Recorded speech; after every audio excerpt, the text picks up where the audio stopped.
I am so sure you have heard about this quote before, but you did not know the story behind this quote.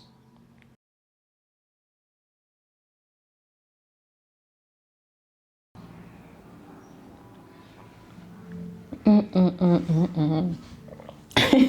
morning. Oh, good afternoon.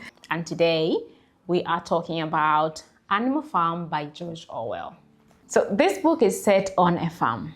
On this farm, we have different animals who are owned by Mr. Jones. So Mr. Jones is not such a good human being. He oppresses the animals, he exploits them, he mistreats them, he sometimes underfeeds them, he overworks them, and the animals are starting to get tired. One night, Old Major, who is the oldest pig on the farm, he calls a meeting with all the animals. So they go to that meeting and Old Major is telling them about a dream that he has, or a dream that he had, or a dream that he has about a day that animals are going to be free from human beings, free from being overworked, being underfed, being exploited, being oppressed. So he's telling the animals that a revolution will come. He doesn't know when it is going to come, but he believes that it is going to come. So that same night, he teaches them an uprising song, and he tells them that they need to keep teaching all the animals in England about this song. So whenever they hear this song, they remember that they have to free themselves from human beings. So after 3 days, Old Major dies, and after he dies, 2 pigs take over teaching animals about freedom, about equality, about being treated well. But also, in these meetings that they keep having at night, they create principles that would govern them. So some principles include: no animals should wear clothes, no animals should sleep in bed, no animals should kill other animals, all animals are equal. 2 legs, enemy, 4 legs, friend. So one day it happens that the animals are not fed for the entire day. For the entire day and a half or so, because Mr. Jones lost money and so now he's drinking. He doesn't have the time to feed the animals, and the animals are hungry and angry. So in a few minutes on that day, Mr. Jones has been thrown out of the farm. And now the farm is being run by animals. So in the beginning, things are so hopeful. The animals are happy. There's plenty food for everybody. They work together. Nobody's above anybody. They are equal. But things do not happen suddenly. They start slowly. So animals start to notice that they do not see the milk. Once the cows have been milked, they do not see where the milk is going. They question, but they're like, Napoleon is telling them now, you don't have to worry about that. That is being taken care of. So Snowball is this guy who is loved by all the animals. He speaks well with the animals. He wants all animals to be equal. And he had an idea to build a windmill so that the animals won't work as hard. But Napoleon does not agree with that. So instead of having a debate with Snowball, he calls his dogs. So he calls his dogs chase Snowball out of the farm. So now Snowball has been chased out of the farm and is being called a traitor. Now, that's where things start to get more interesting.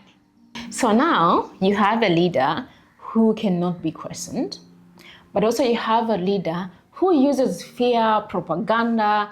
He changes some stories, some truth, and he uses one of the animals, one of the pigs, Squella, to change some facts. He uses him to spread lies around the neighborhood because now the animals do not have enough food. Now the animals are being underfed. Now the animals are being overworked. But they use propaganda to tell everybody in the neighborhood that actually we are doing so well. We have plenty of food. We have so and so. We are so happy. So whoever is telling you that we are not happy is lying, and they don't want good things to happen for us because we are an animal farm that is being run by animals, and it's just human beings who do not want good things to happen to us. It goes like that, but things keep changing. They keep changing day in, day out. One day, some animals started to ask questions. So when they asked questions, these animals were executed publicly. And this was to send a message to other animals that if you dare ask me a question, if you dare question me, this is what is going to happen to you. And so now the animals feel betrayed, and this hits so hard because it is one of their own that is betraying them. As I was reading this, I kept hoping and praying that maybe another uprising would happen. But my question was, okay, if this other uprising happens, will it be better than how things are at the moment? But also part of me was like, Snowball, where are you? Why aren't you coming back? Because in my heart, I hoped that maybe Snowball would somehow appear and come to save the animals. But then again, I was like, why aren't you saving yourself? Like, I was rooting for animals to somehow, somewhere, have the courage to save themselves. But once you have seen what is going to happen if you try to question, I think you freeze. You don't know what to do because you're too scared to take any action. You're too scared to ask anything.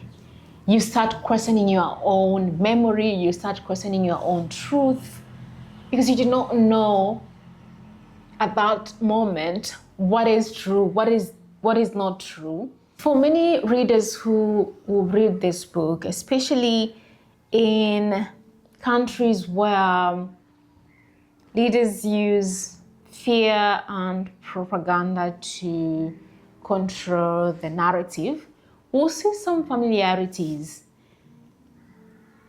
You will see how corruption and abuse of power start slowly with few changes here and there, with some lies here and there. So I think the uprising in Animal Farm didn't fail because it was a bad idea or it was impossible to happen, because it happened. I think it failed because the leaders sometimes, or always, they choose themselves over the people they claim to serve. They do things that are for themselves, not for the people that they're leading. And that makes you wonder. I wonder if there was something that the animals could have done. I mean, they could have done something. Animal Farm is a book that was written years back but it is still relevant to our time today. And I think everybody needs to read this to understand the systems that we live under, but also how the systems that we trust manipulate us, but also how change happen, bad or good. It is a reminder that we need to pay attention to things. We need to pay attention to whatever is happening in our own lives. So, have you read this one? What did you think of it? Do you want to read it? You can leave a comment down below, but also to share the video with others just to learn a thing or two. Thank you so much for watching.